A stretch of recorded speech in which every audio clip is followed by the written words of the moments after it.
Батюшкин Прокопий Дмитриевич, выпускник исторического факультета Северо-Восточного федерального университета имени Максима Амосова, учитель истории и обществознания школы номер 33 имени Колосовой города Якутска, абсолютный победитель конкурса «Учитель года Республики Саха-Якутия-2017», финалист Всероссийского конкурса «Учитель года России-2018», автор ряда научно-популярных статей по истории Первой мировой войны, отличник образования Республики Саха-Якутия.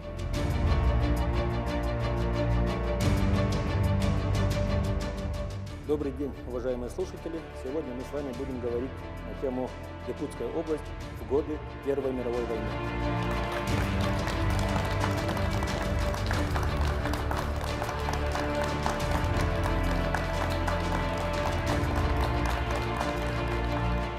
Вначале, безусловно, буквально несколько слов о Первой мировой войне, точнее о ее итогах.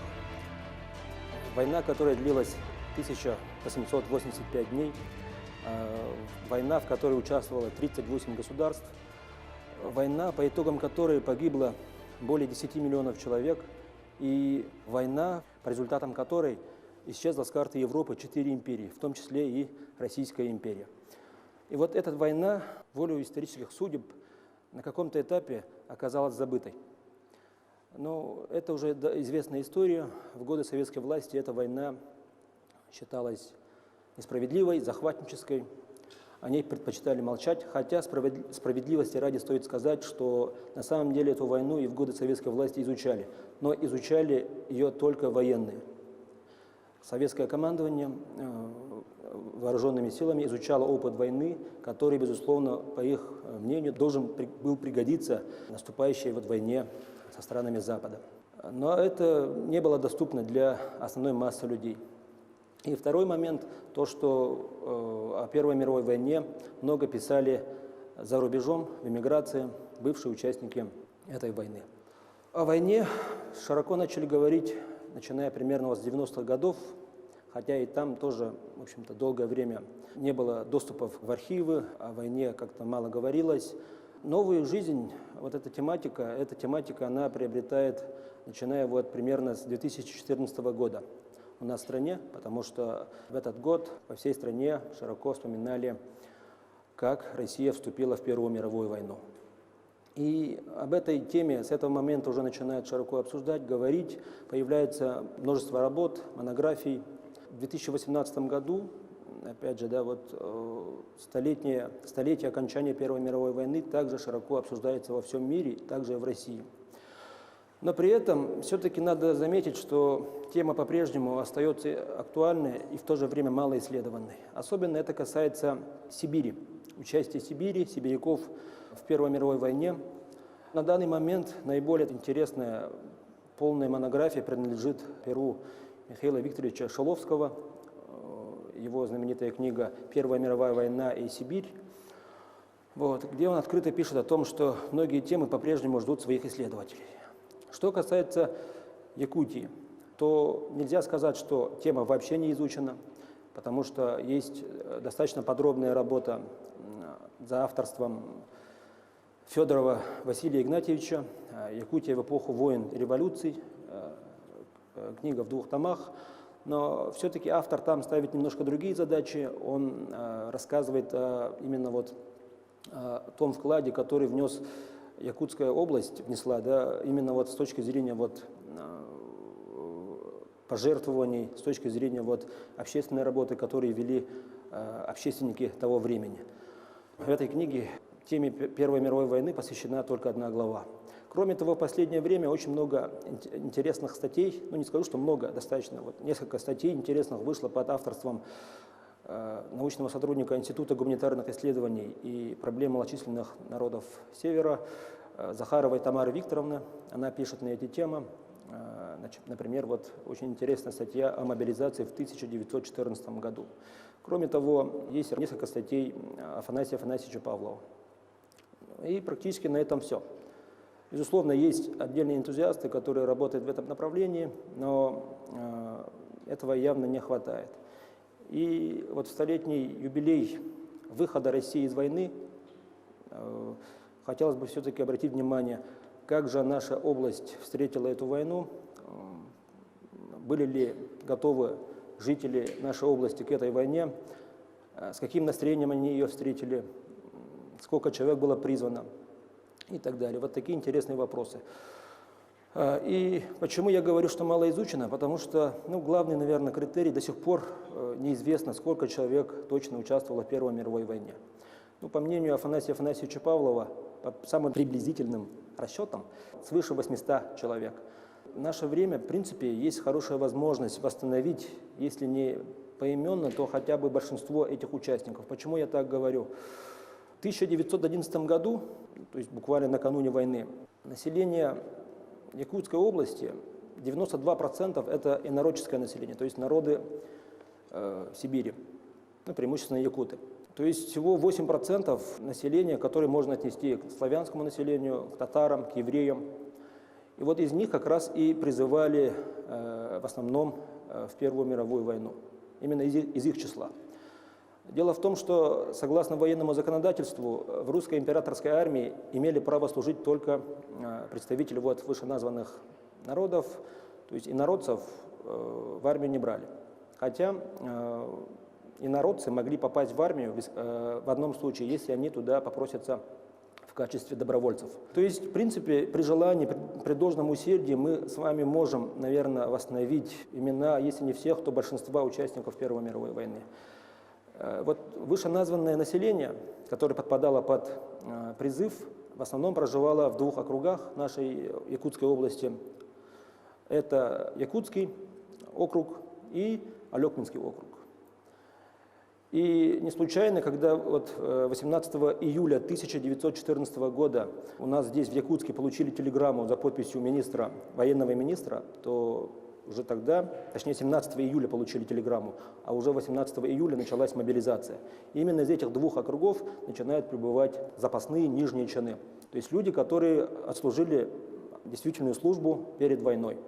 Вы сами прекрасно понимаете, что в случае войны, естественно, первая категория, которая подпадает под призыв, это люди, которые имеют армейский опыт. Следовательно, получается у нас, что призывные пункты у нас открылись в самом Якутске городе, и еще один дополнительный пункт открылся в городе Алекминск. С первых дней туда начали прибывать как раз запасные нижние чины.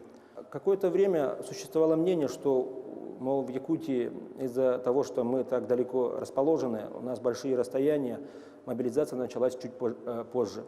Но на самом деле, если внимательно изучить архивные документы, то можно четко увидеть, что уже 18 июля началась мобилизация и начали прибывать через день уже солдаты запаса. Кстати, начало мобилизации у нас вообще по всей империи в России прошла под знаком трезвой мобилизации. То есть один из главных первых приказов о начале мобилизации – это закрытие винных лавок. Почему это делалось? Видимо, власти, понимая, что в огромном количестве будут призываться мужчины, решили перестраховаться и закрыли все винные лавки. Поэтому, в общем-то, в целом, если взять по стране, по империи, мобилизация прошла достаточно мирно. Хотя в средней полосе Сибири были так называемые винные погромы. То есть мобилизованные сибиряки выражали свое недовольство с началом мобилизации, раз, и второе, то, что винные лавки, они закрыты. И они там сокрушали эти винные лавки и так далее. Но это уже, уже история других регионов. У нас в Якутии мобилизация прошла достаточно спокойно. Если мы говорим о 2014 году, то когда мы говорим о количестве призванных, опять же, я опираюсь на труды Захаровой Тамары Викторовны, которая утверждает, что в 2014 году было призвано 395 нижних чинов.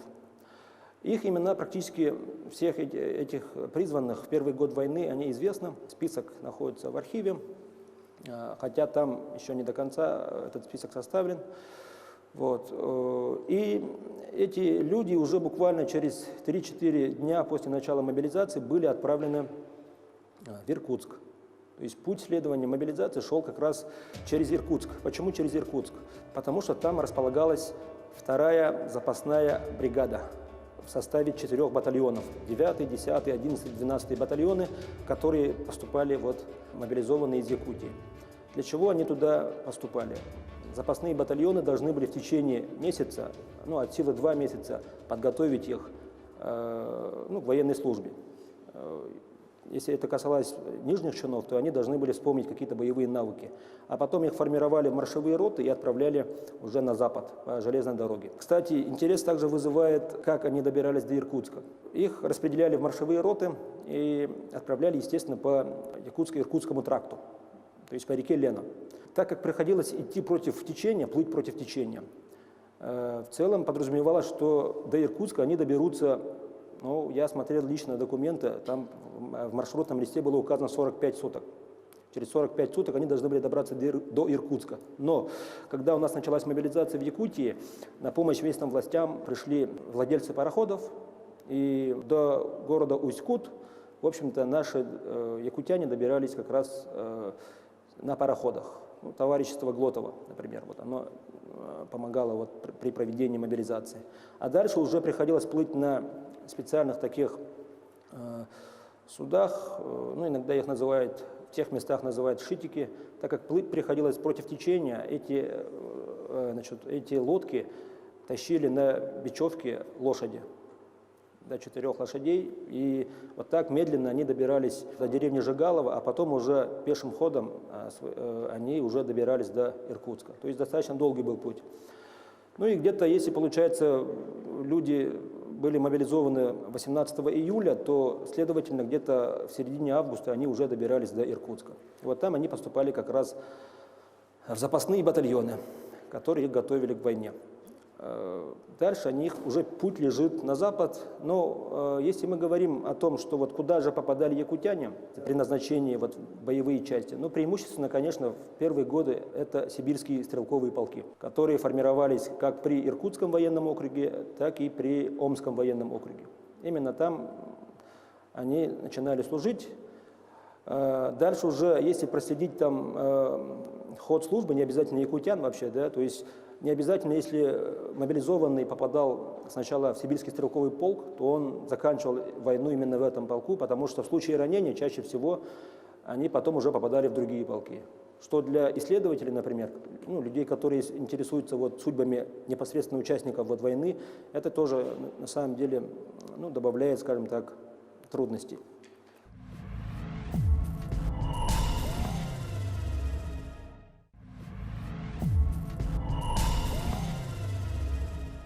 По законам довоенного времени призывали с 20 лет на военную службу. Но в 2015 году, уже в августе, когда был 3-й досрочный призыв, начали призывать 19-летних. По 2015 году сложно сказать конкретно, сколько было человек призвано. По некоторым данным, больше 350 солдат, молодых солдат в первую очередь. Потом еще интересный момент, то, что в 2015 году, наконец, в Якутии начали призывать так называемых ратников.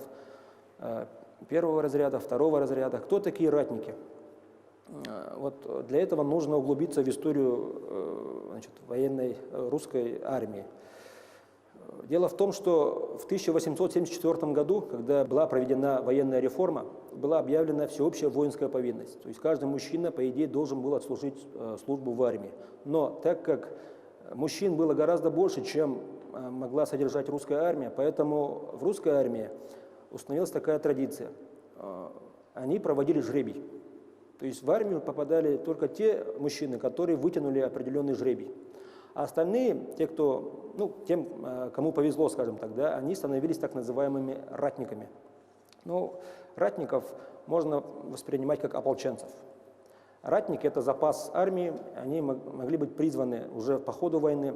И вот, получается, в 2014 году, интересный момент, Якутию освободили от призыва ратников. Мотивируя это разными причинами. Например, тем, что многие ратники были заняты промыслом в золотых приисках Алдана, например. А потом уже в 2015 году, когда уже русская армия терпит поражение, несет огромные потери, безусловно, вспомнили об этом. И примерно вот с лета 2015 года начали призывать и ратников 1-го разряда и 2-го разряда. А это в основном крестьяне, жители вот как раз современного Хангаласского улуса, Амгинского улуса, Алекминского улуса. Вот. Эти списки также в нашем Национальном архиве Республики Саха-Якутия также они имеются, можно с ними ознакомиться. И вопрос такой тоже интересный, как же поддерживали ратники, скажем так, раз они не проходили военной службы. Периодически для них устраивали военные сборы, скажем так. То есть они примерно имели представление о военной службе, но боевые качества ратников, конечно, оставляли желать лучшего.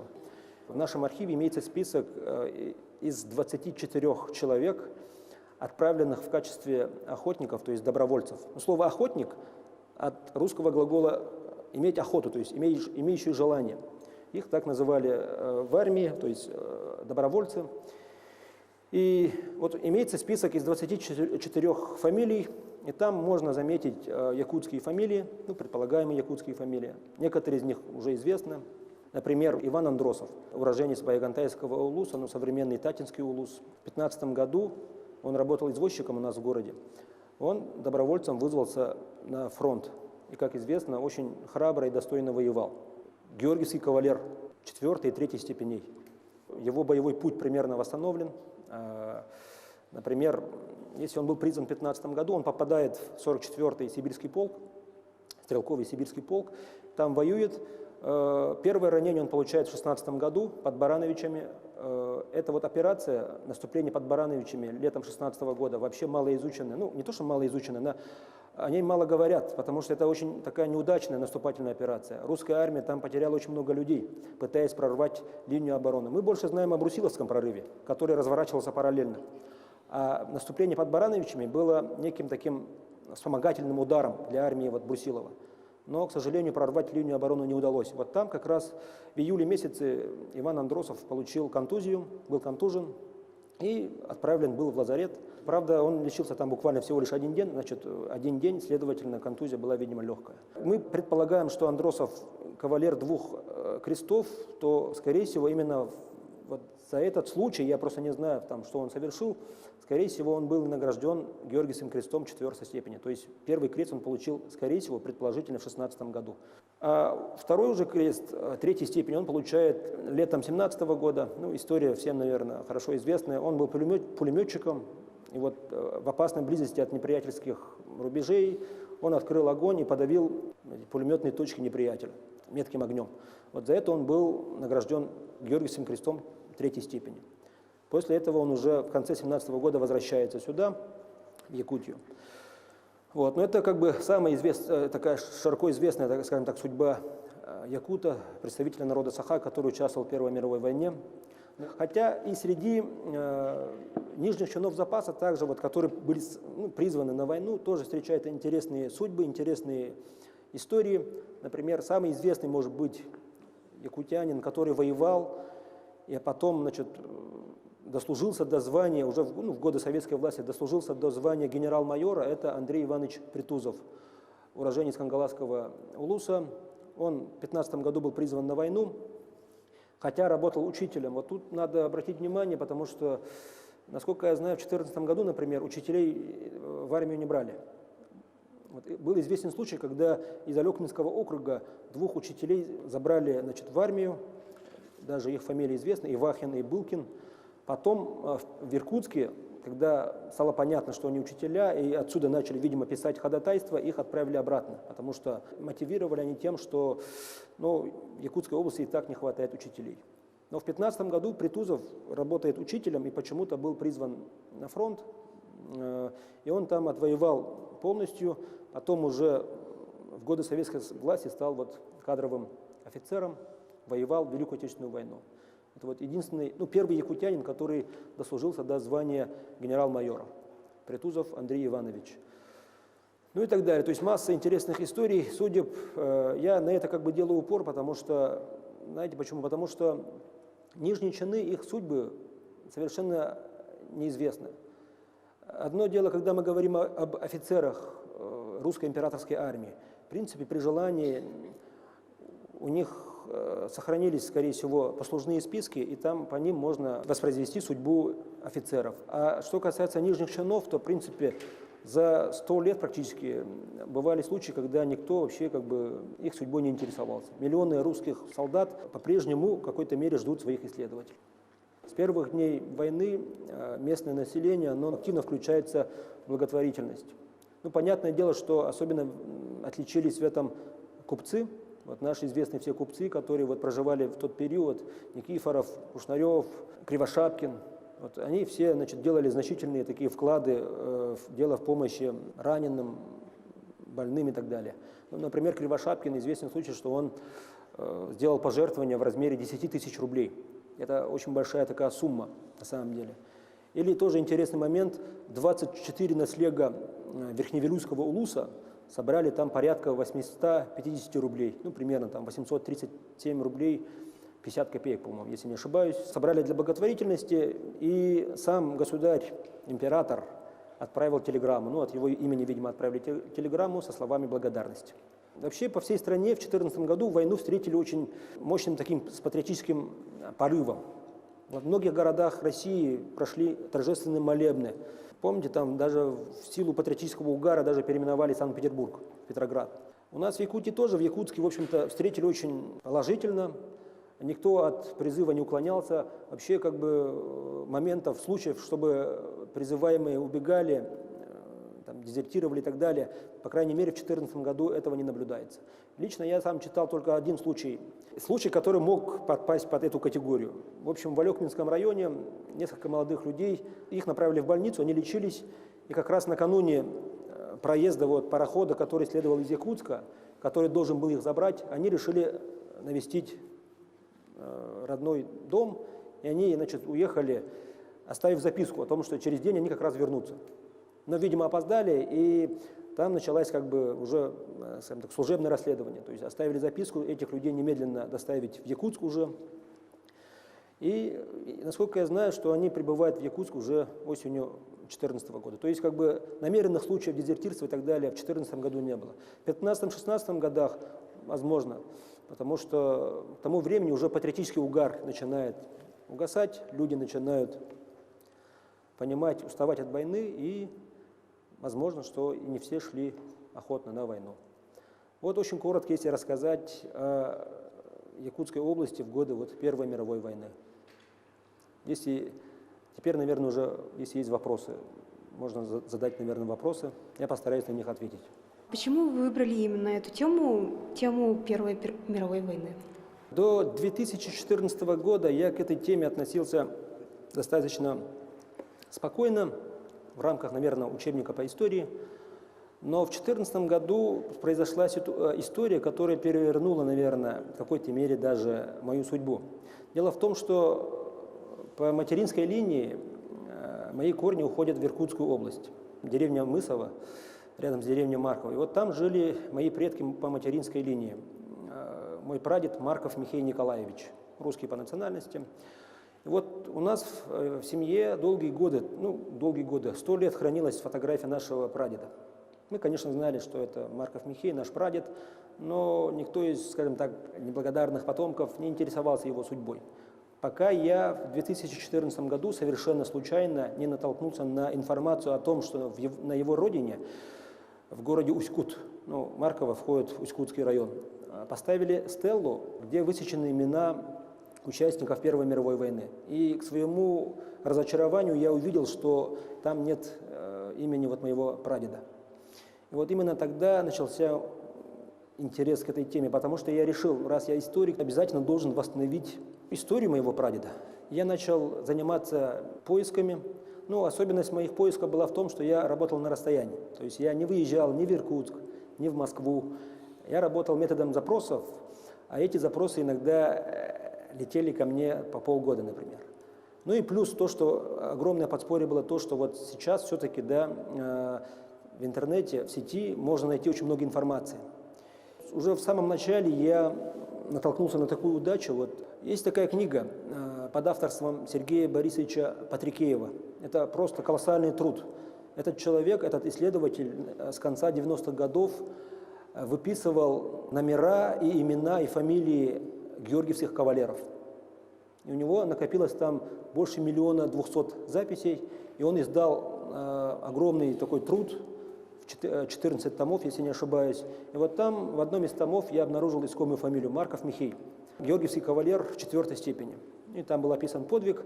Но теперь у меня была другая задача. Я должен был доказать, что Марков Михей из наградного списка и мой прадед – это одно и то же лицо. Потому что огромное количество случаев, когда речь идет о полных тезках. Ну, единственный вариант, немножко меня утешало то, что его зовут Михей все-таки. Не самое распространенное имя, хотя в 2014 году я сразу же натолкнулся на имя, фамилия Марков Михей, человек, солдат, который уже погиб в начале войны. Он был призван из южных губерний Российской империи. И вот я дальше начал копать, потом уже я натолкнулся на карточку раненого, то есть он был в 2015 году ранен, лечился в Финляндии, в 2016 году как раз совершил подвиг.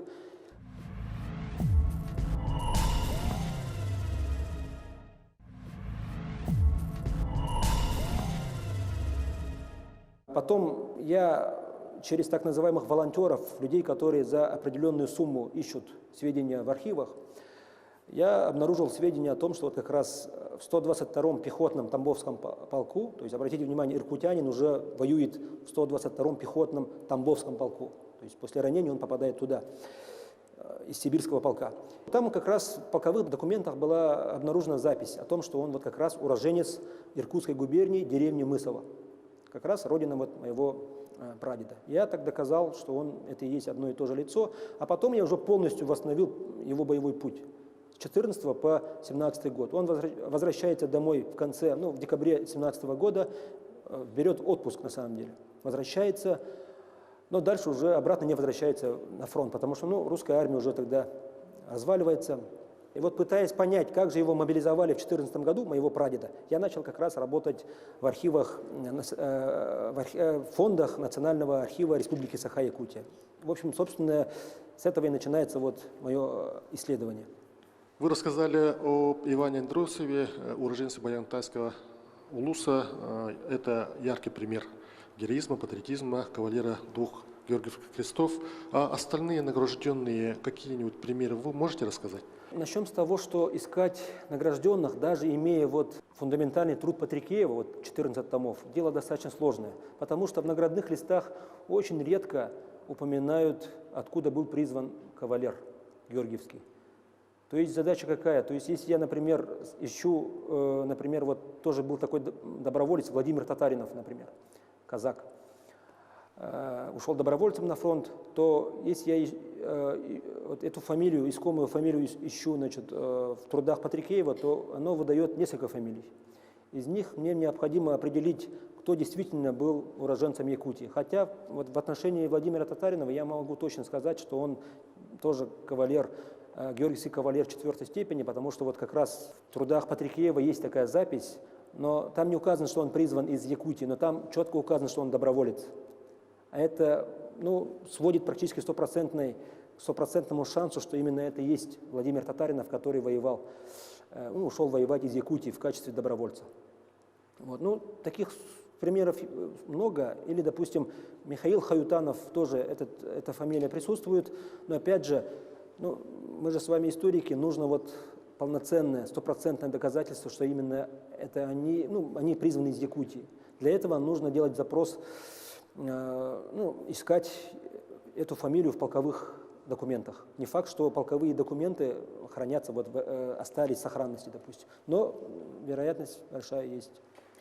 Так что, в принципе, можно искать, можно находить, но если речь идет о таких популярных, скажем так, фамилиях, например, Иванов, то это очень сложная задача. Можно ориентироваться на сибирские полки, но и опять же там отсев будет такой достаточно большой массив, опять же нужно искать. Поэтому, это, я бы сказал, титанический труд, наверное, найти всех награжденных из Якутской области. Но кого-то можно постараться найти. Какая система званий и правительственных наград существовала в то время? Георгиевский крест. Особенность награждения заключается в том, что награждали в обратном порядке. То есть сначала выдавался Георгиевский крест 4-й степени, 3-й, 2-й, 1-й. Тогда он становился полным кавалером. Есть статут Георгиевского креста, как раз накануне Первой мировой войны. Там можно изучить, там есть порядка 100 статей, за что солдатам можно выдавать Георгиевский крест. Это очень хорошая как бы зацепка для поисковиков, потому что по ним можно определить, во-первых, ну, когда и где воевал этот человек. Во-вторых, например, есть там одна такая хитрость небольшая. Когда рядовой солдат, то есть нижний чин, до этого не имевший никакого звания, совершал какой-то подвиг, и ему присуждался вот Георгиевский крест 4 степени, он автоматически получал звание ефрейтора. И вот когда мы изучаем судьбу Ивана Андросова, мы же не знаем, когда он получил свой этот крест 4 степени. Вот там есть тоже интересная деталь. Вот когда он уже получает свой вот третий крест Георгиевский, у него там уже написано «Ефрейтор Иван Андросов». Следовательно, это однозначно говорит о том, что он вот уже был награжден 4 степенью. И как бы завершая как бы тему Андросова и его награждений, да, вот, ну, как бы продолжая эту тему, к сожалению, у Патрикеева фамилия Андросова отсутствует. Вот среди 1 200 000 награжденных его фамилия нигде не значится. У нас же имеется вот номер креста, номер Георгиевского креста 3 степени, которым он был награжден. И этот крест, он в списке есть, но там написано «фамилия не установлена». У Патрикеева есть целый пласт крестов, который он называет, ну, массив без фамилий. К сожалению, вот наш Андросов попал именно туда. А почему он, ну, туда же, видимо, попал его крест 4 степени, к сожалению. Я даже подумывал, что, может быть, неправильно написали его фамилию, потому что в карточке на раненого вот, 16-го, а потом и 17-го годов у Андросова фамилию переначали. Ну, писарь, видимо, заполнил неправильно. Он его пишет, его фамилию пишет как Андрусов через «у». Но дополнительные данные не позволяют сомневаться, что это наш Иван Андросов, потому что там указано, что он и якут, что он доброволец, что он 9-я рота 44-го Сибирского стрелкового полка, что он работал извозчиком и так далее. Поэтому я подумывал, что может быть Андрусов, но опять же поиски вот по измененным фамилиям, к сожалению, тоже не дали результата. Но при этом это не говорит о том, что он не был награжден. Он, конечно, был награжден. Даже сохранилась же фотография, где он стоит с 2 Георгиевскими крестами. Уникальная просто фотография инородца, якута, добровольца, который пошел воевать и вот показал себя с очень храброй стороны. Настолько храброй, что, судя по его воспоминаниям, когда вот шли в атаку, ну, понятное дело, на войне были рукопашные схватки, обычно шли в форме клина. И впереди ставили самых сильных ребят, самых ловких солдат. И вот по воспоминаниям Ивана Андросова, он как раз шел 3-м. То есть солдаты признавали, что он сильный, ловкий человек, и ставили его уже как бы на острие вот атаки. Вдруг среди вас есть потомки как раз вот охотников, добровольцев, то есть из якутов, допустим, да, или, например, вас интересует судьба уроженцев Якутии вообще, участников Первой мировой войны. Как их искать? Вот я сегодня, как это нескромно не звучит, но все-таки могу позволить себе порекомендовать, как легче всего попытаться найти вот участников Первой мировой войны. Во-первых, в городе Ялуторовск, это Тюменская область, кажется, так, в городе Ялуторовск долгие годы хранилась просто уникальная картотека. Там эта картотека состояла из примерно порядка 7 миллионов карточек раненых солдат в годы Первой мировой войны. Долгое время она была, скажем так, ну не скажу, что засекречена, но они предпочитали не говорить. И вот с начала нулевых они начали вот говорить, изучать, начали люди делать запросы. И вот эту картотеку, насколько я знаю, последние годы активно оцифровывают. И в скором времени должны оцифровать полностью и уже предоставить на общее пользование в свободном доступе. На сегодняшний момент эта картотека имеется в свободном доступе примерно 1 200 000 записей, 1 200 000 карточек. Вот как раз 2 карточки, точнее 3 карточки Андросова найдены именно в этой картотеке. Вот можно начать с этой картотеки. Можно записать запрос в Ялуторовск, или можно дождаться, когда это все будет оцифровано и будет в свободном доступе. Далее, если вы там ничего не нашли, можно попробовать поработать вот как раз с работами Патрикеева. Вдруг ваше искомое лицо было награждено Георгиевским крестом. Но вы уже поняли, что эта история достаточно сложная. Сейчас активно печатают и выставляют в свободном доступе списки потерь. То есть их достают чаще всего из региональных таких печатных изданий того времени, там «Иркутские ведомости», там, наша вот местная какая-то периодика. И там как раз иногда попадаются вот как раз фамилии убитых, раненых и так далее. А если бы не Первая мировая война, произошла бы Октябрьская революция 1917 года? Сегодня историки, учителя истории, у нас выпускается новая линейка учебников, у нас есть историко-культурный стандарт, согласно которому период вступления войны в Россию – это 1914 год, и по окончании гражданской войны, 22 год, у нас в стране именуется как период великих потрясений. То есть Россия, вступив в Первую мировую войну, практически, Российская империя совершила себе приговор, вынесла себе приговор, потому что уже на третий год войны население устало от войны, и это революционное брожение уже началось. Это очень можно легко отследить по такому явлению, как дезертирство в армии. То есть, начиная с 16 года повальные случаи дезертирства и так далее. А что уж говорить о городах больших, тот же Петроград. Народ устал просто от войны, и поэтому созрела такая ситуация, при которой возможно было сначала свергнуть царя, а потом уже и в октябре 1917 года уже возникла возможность для захвата власти большевиками. Так что это, безусловно, взаимосвязанный процесс. Уважаемые слушатели, еще раз большое спасибо, что вы пришли на встречу, послушали мою лекцию. Я себя не позиционирую как человек, который знает абсолютно все про Первую мировую войну, тем более про Якутскую область в годы Первой мировой войны. Но эта тема меня интересует, и я думаю, что в будущем как раз будет вестись такая изыскательная работа в этом направлении, и мы узнаем много интересного о тех годах столетней давности. Спасибо за внимание.